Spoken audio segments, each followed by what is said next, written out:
So welcome everyone. Good to see all of you.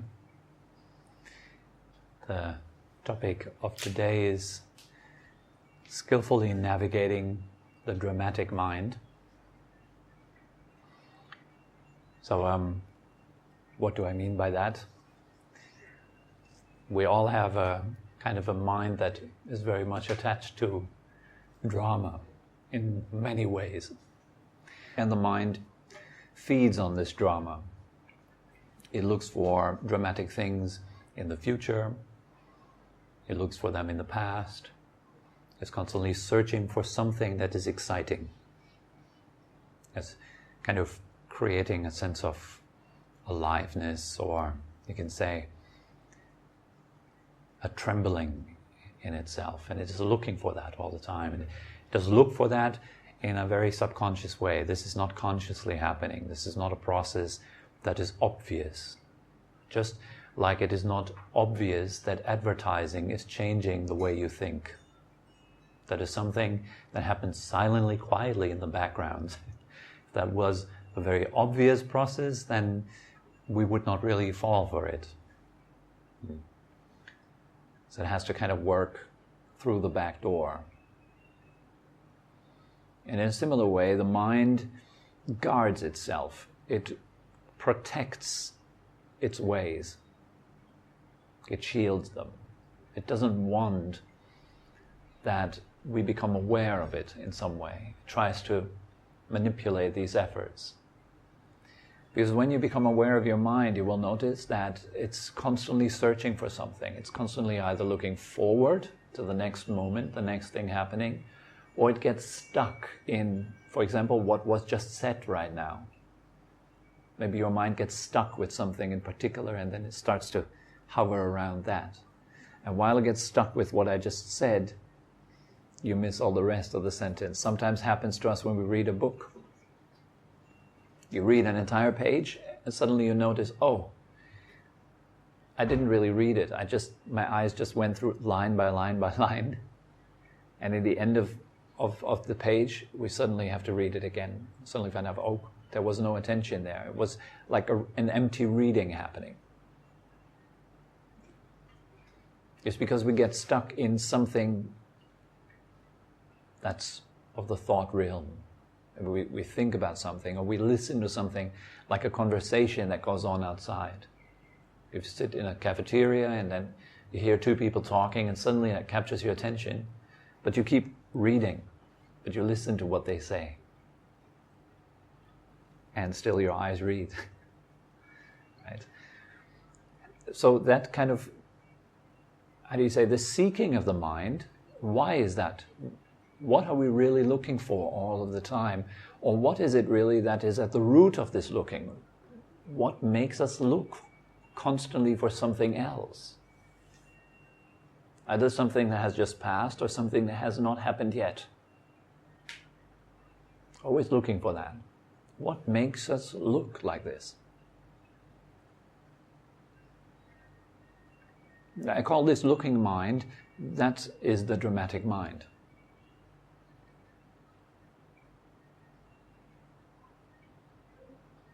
Before I go into why we look, or what is it that looks, it might be a good idea to illustrate this dramatic mind.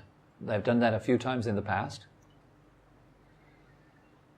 Imagine you're coming into a cinema and there's this movie going, which is just like a CCTV camera. It's showing you one scene for 120 minutes.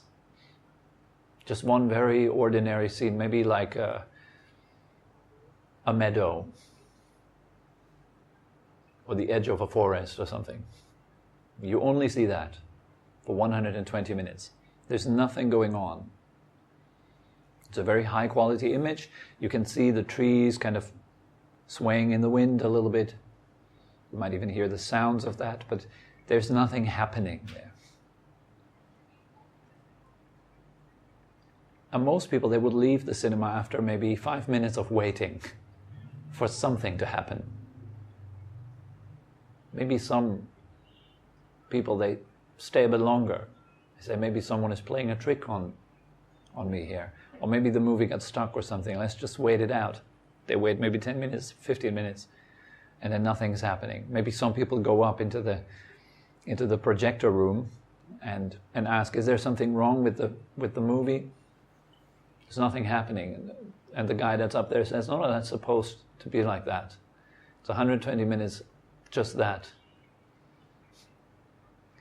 You feel like you wasted your money, right? And it's that dramatic mind. That's the one. It's looking for something. Where are the guns? Where are the chases? Where is the relationship drama playing out? Where is the conflicts going on? The human friction, where is it? I didn't pay to just watch the edge of a forest for 120 minutes. I need something to happen. There's no explosion, there's no drama. So it's boring. So the mind doesn't look for that. It's not obvious to that mind. So, and where can we find this drama? We can find it in the future, we can find it in the past. By thinking about what might happen to you. It's very dramatic. Will you make it? Will you ever get enlightened? What will happen in the next stage of meditation practice? Are you there yet? That famous question that a little child has on the back seat of the car. Are we there yet? Are we there yet? Are we there yet? It's waiting to be there. And once the child is there, then it's not enough, then it's wanting to do something else. Immediately latches onto the next point.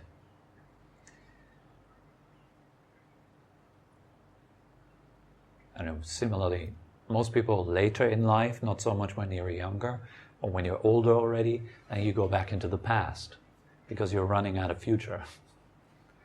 Can be a scary thing. Not much future left, so what did I do? And that becomes important. The good old times, when I was younger, everything was better. Like, not everyone would constantly stare into their phones. And back in the days, people were reading books, much better, or watching newspapers. And so we go back and become kind of attached to what was, but it has passed already. It's done, finished. You know, some people miss it, other people regret it. So missing something or lacking something, this is always the sense of lack, right? Going into the past, going into the future, scanning. Literally, that's what the mind does. It scans. And if you become still, and if you really do meditation practice well, if you're not just sitting down and imagine fancy stuff, but if your mind actually becomes quiet, then you can see very clearly that the mind is constantly scanning, constantly looking for something. That's what I call the dramatic mind. It's looking for friction in some way. It's crazy, but it does it all the time. It's looking for some problem. Sometimes you become really quiet in meditation. It's beautiful. And real happiness starts to bubble up. And it goes on for a little while, and then immediately we start questioning it. Is that it? We start latching on it. Is that it? Is this it? And then we start to make that dramatic. Or maybe a simple, just a feeling that arises in our body. Then that dramatic mind turns that into drama. It's just a feeling. But by giving it a label, you can make it more interesting. And then if you write an entire story underneath that label, then it becomes even more dramatic. Like, let's say there's a feeling, it's a very simple feeling going through your body, just a feeling. And then you call it depression. And then you add this huge, complicated storyline to it that happens so fast and most of us don't notice it.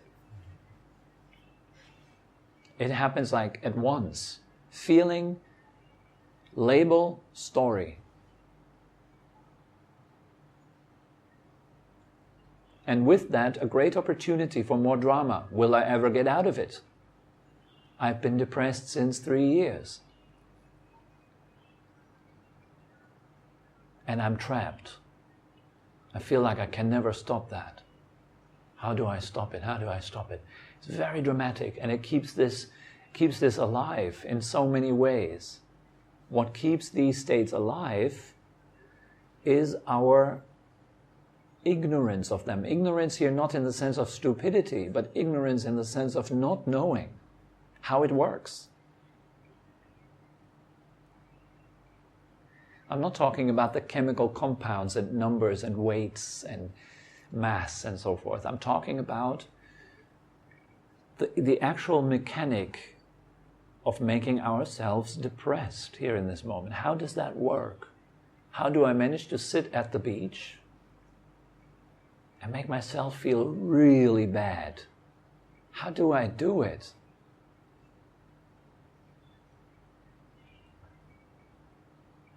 And it feels like, no, I'm not doing it. It happens to me, doesn't it? That's more like the way it feels. It happens to me. It is my mind is happening to me. My emotions are happening to me. I'm almost attacked by them. I'm under attack. I have bad thoughts. They're attacking me. I'm attacked by negative vibes and feelings. And I call them depression. And then I go into a full-on war with the way I feel. I shouldn't be feeling like that. It's part of the drama. It keeps it alive. The war. That's the drama. Me against my depression. Me against my feelings. Me against whatever. And I need to emerge victoriously. Here you got your future element again. I hope I get out of this future element again. More drama. Doubt. You can add like a pinch of doubt. Will I ever get out of it? Chances are not really. The way it looks right now, you can even make the present dramatic. The way it looks right now looks really bad. Chances are it will continue. And we're talking about it in terms of an it. It feels more like it has nothing to do with me. It's just happening to me. It's it.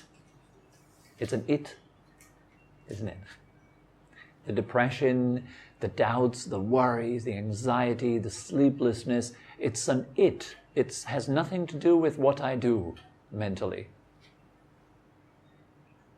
But yeah, it has everything to do with what we habitually do all the time. Look, when you've been learning how to drive a car at first, it was really difficult. It was something that was quite unusual. You had to worry about all the little buttons and all the signs at the roadside and pushing the pedals the right way and shifting the gears. It was very complicated, intimidating maybe even. And now, you just sit into the car and you just drive. You can talk at the same time, listen to music. You know exactly which signs to ignore and which signs to pay attention to. It just happens. It happens to me. You can, in that context, you can say, like, I'm not driving the car, it kind of happens to me. I'm actually talking with you right now. The car driving happens. I'm listening to, I don't know, Michael Jackson. The car driving happens. I'm singing a song. Driving happens underneath that. Subconscious activity. It just goes. And suddenly you're at your destination. It's like, wow, how did I get here? I was singing the whole time in the car. It's like having fun. And suddenly I'm somewhere else. Boom, and mindfulness kicks in again. Suddenly I'm down in the south. Having missed out the entire kilometers that I was driving. I can't even remember anymore what happened on the street. I was just like autopilot, just getting there. I was stopping when there was a red traffic light.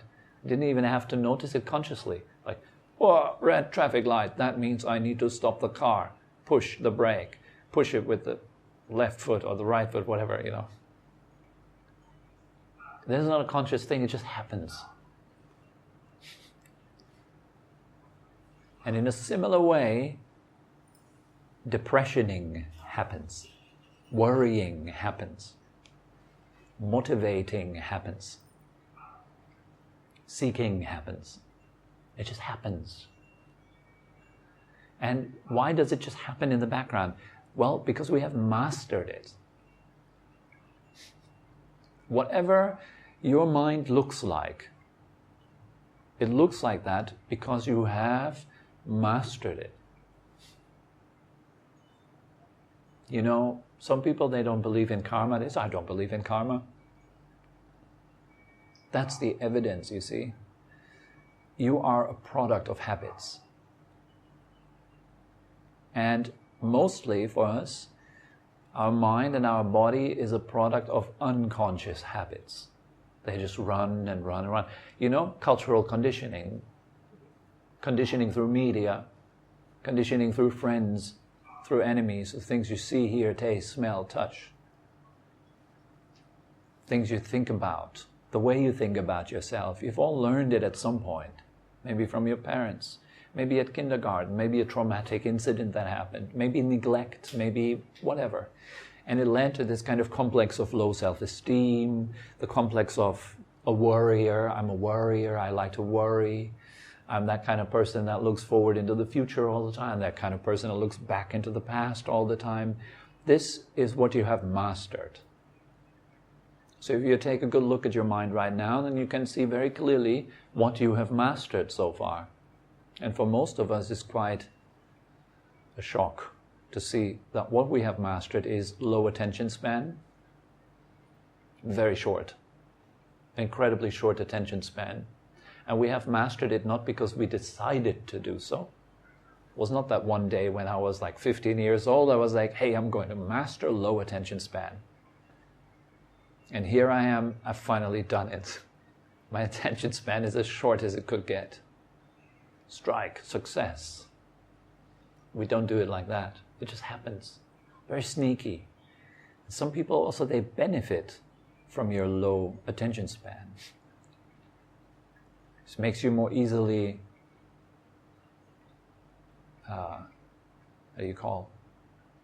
manipulated. It's easy to manipulate someone that cannot pay attention. It's almost like hypnosis. You can say, hey, look over there, it's an elephant in the sky, and you have their wallet. It's like advertising in short. Hey, look, flashy images, emotion, wow, this, that, boom. Suddenly you have a car and they have your money. Well done. It works like this. We don't even know what's happening to us. We don't even know that there is an army of psychologists regulating apps and Facebook and all the social media and the internet in such a way that gets you hooked as much as possible. We don't know that. It just happens to us. You see, like in the same way that the mind is just happening to us, the emotions are just happening to us. It's just, what's happening to me? Sometimes we say that. We wake up in the middle of the night and we have this panic attack or feel like really awkward, it's strange. Wow, what's happening to me?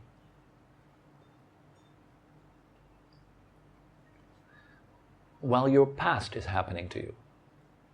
Again and again and again. Things that we have habituated and perfected that way. They keep happening. So that's this whole complex that keeps happening to you. I call that the dramatic mind. And the objective of the dramatic mind is, in a funny way, I want to be happy and I don't want to suffer. That's the primary goal of the dramatic mind. But the dramatic mind's toolbox consists only of drama, not of happiness and not of peace, but drama. So that's the only tools that the dramatic mind can work with. A dramatic future, a dramatic past. And that toolbox is super interesting for it. It can like dig into the toolbox the entire day and not be tired. So no wonder then to that dramatic mind, you can also call it the one that's seeking fun, the pleasure-seeking mind. It's uninteresting to just stay with the breath. It's just the breath. And so that's the reason why your mind is just so distracted when you're trying to concentrate on the breath or just feel the body for a little while. It just doesn't work because it's not dramatic. It's just life.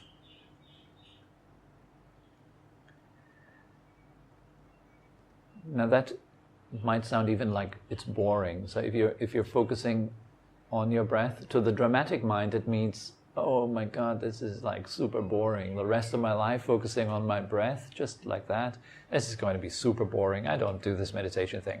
That's not for me. But the whole point of focusing onto the breath is to empower another aspect of your mind, the knowing aspect of the mind, the being aspect of your mind. And as soon as that has enough power, a very particular type of happiness arises from within. That's a new thing.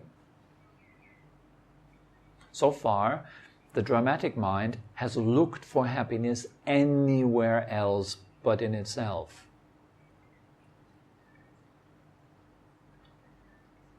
And if it has looked in itself, then only in the things that it knows, which is dramatic.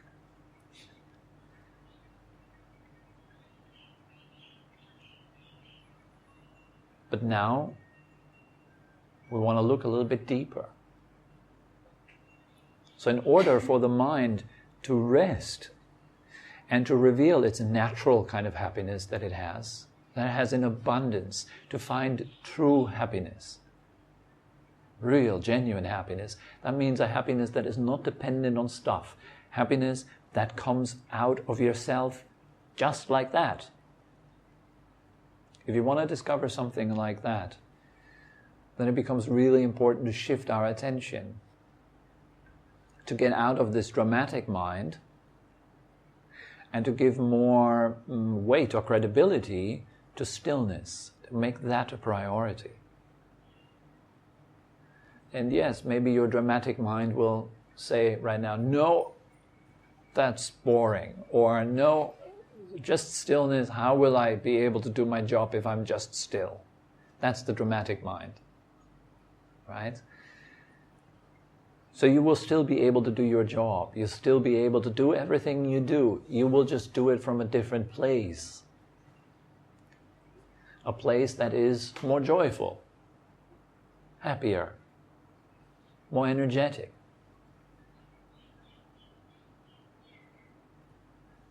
That's the option, right? So kind of we have to send the dramatic mind into unemployment. For the dramatic mind, it doesn't like that. The only thing it can get out of that is some drama, some additional drama. Oh my God, I'm going to be unemployed. And it will play that out in your meditation. I can't tell the guy anything anymore. There's nothing in the future, there's nothing in the past, he just doesn't believe in it anymore. My mind does that. When I meditate, then I decide I'm going to spend time right now, right here, and I'm dedicating this time for true happiness, to cultivate real happiness. I make that a priority of my life, in fact, because I think that once I have that, or the more I cultivate that, the better my life gets, the more enjoyable it is. It kind of, whatever it flows into, it benefits.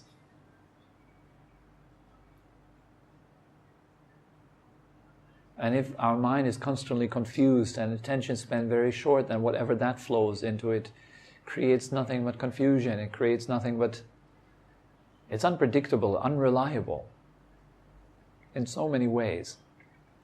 You say, hey, it's going to be awesome, let's get there. And then you get there and there's a lot of mosquitoes and it's just a lot of flies all around and it's not nice at all. And then the rain comes and it's like, oh God, let's go somewhere else. That's going to be better. You go somewhere else and it's better for a while. Then, it's just back and forth. Life is like this. You look at your own life story, right? Again, there's nothing to believe. This is something for you to look at. You will see your own life story is just a succession of up and down, up and down, up and down, great and not so great. Just chasing each other. You think, I need to get that thing. I know people who work so hard to get their house, and then they have their house, And then they work so hard to pay all the bills to keep it. Like ants are crawling into the basement, and it has to be done something. There are termites, there's water in the walls. It's just endless trouble. But we didn't think like that. It's like that can in the supermarket that says 100% organic. And you buy it, you take it home with you, and then you read the small print at home, and it says like tetrahydrochlorophenol E114, and you're like, what is that? I have no idea what that is. Would you eat it? All the chemical names that they write on food is kind of weird. If you really read and you're telling yourself, I'm going to eat this right now, and I have no idea what it is or what it does to me. But well, it says 100% organic, so we opt in for the 100% organic, the fat print. But it's not just only that. There's a whole rat's tail of stuff that comes with it. And every single action, whether it's mental or verbal or physical, comes with a whole rat's tail of results. Most of them, we don't anticipate them. We don't think that this is going to be the case. Right, you all know it. Honey, I love you, only you, it's you for the rest of my life. 3 years later, divorce. We wouldn't have anticipated that. But it is because you came together. So in a way, we don't know what's going to happen. We have no clue what we are doing and what the results of our actions will be. So where can we find a reliable, true source of happiness? And that's the good news. Within yourself, right now. You don't even need to wait. All we need to do is, right now, to take responsibility for that. So it's in my responsibility to abandon everything that leads to trouble. Namely, right now. That makes me feel unhappy. That makes me worry. That makes me heavy. It's your decision. Do you want to keep perfecting that? So ask yourself this question. Wherever you are at, whatever you are doing, ask yourself, what am I doing right now? Mentally. Get into the habit of asking yourself that question. What's my mind doing right now? And what's the direction of that mental action? Where is that going to take me? Let's say you're dwelling on fear. Oh my God, what's going to happen to me? And you go through all the scenarios of what might happen to you, all the negative stuff. Then, in that moment, hopefully, mindfulness kicks in, giving you a choice. What am I doing right now? What is the direction of that? Dwelling in depression, miserable me, miserable me, miserable me. Oh God, I'm so miserable, and here's a reason why I'm miserable, and there's another one. And suddenly you recognize, what am I doing right now? What's the direction of that?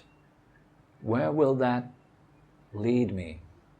And then that's where your choice comes in. That's responsibility. Now you have a responsibility, and you can choose wisely. That's the great news. You don't have to keep repeating your past. And that's awesome. That you're not tied to constantly repeating your past. Nobody forces you to repeat your past. Of course, if there is ignorance in the sense of not knowing yourself, then you're bound to repeat your past in those moments. You just will get better at worrying, better at depressing, better at whatever it is that you're already quite good at. And for some of us, there is habits, new habits that we need to cultivate. Like, let's say, instead of a habit of anger, we cultivate a habit of kindness. But we are totally not used to that. So it feels really odd. When I guide you through the meditation and I say, so now smile, gently smile with your lips and your eyes, some of you might feel downright weird. Oh God, smiling with my lips.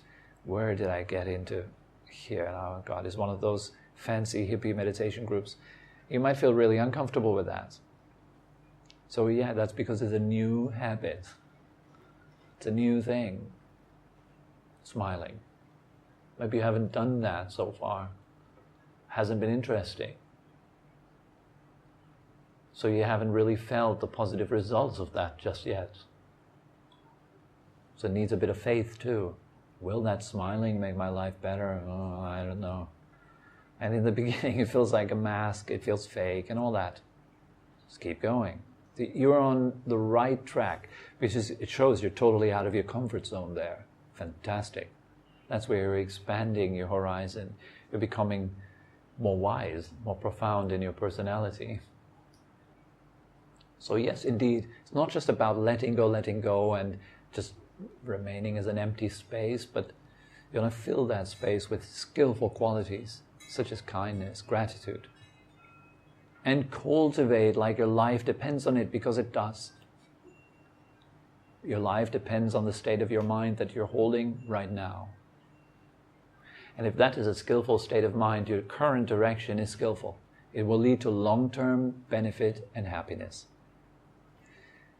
And if your mind right now is unskillful, abandon it right now, because you have the choice to. And don't worry if you don't have the power to do that just yet. At least intend to grow that power.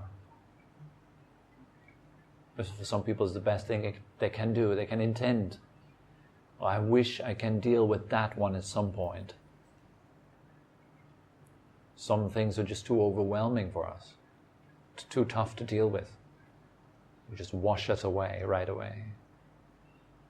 So you need to develop like a strength inside that is able to withstand the storm for a little while, so we can see it for what it is and then let go of it. Transform it, change it. So to see yourself right now, to see your mind, that is spiritual practice. That's where it all starts. Look at other people, you get nothing out of it. Nothing at all. You want to look at yourself. What's your mind like right now? What's the direction that your mind is taking right now? That is giving you power over your life.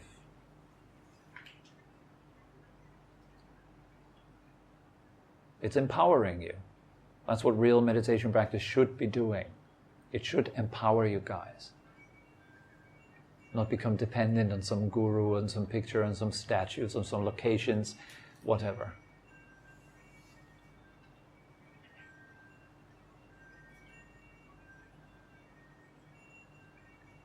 So it's that skill of really waking up to yourself again and again. Oh, what am I doing right now? What's going on in the mind right now? Where does that lead me? It's a simple question to ask, right? What's your current direction?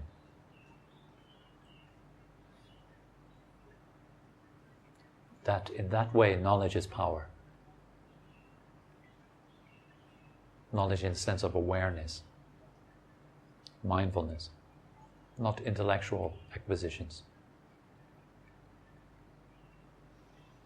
All right, so that is pretty much all that comes to mind for today.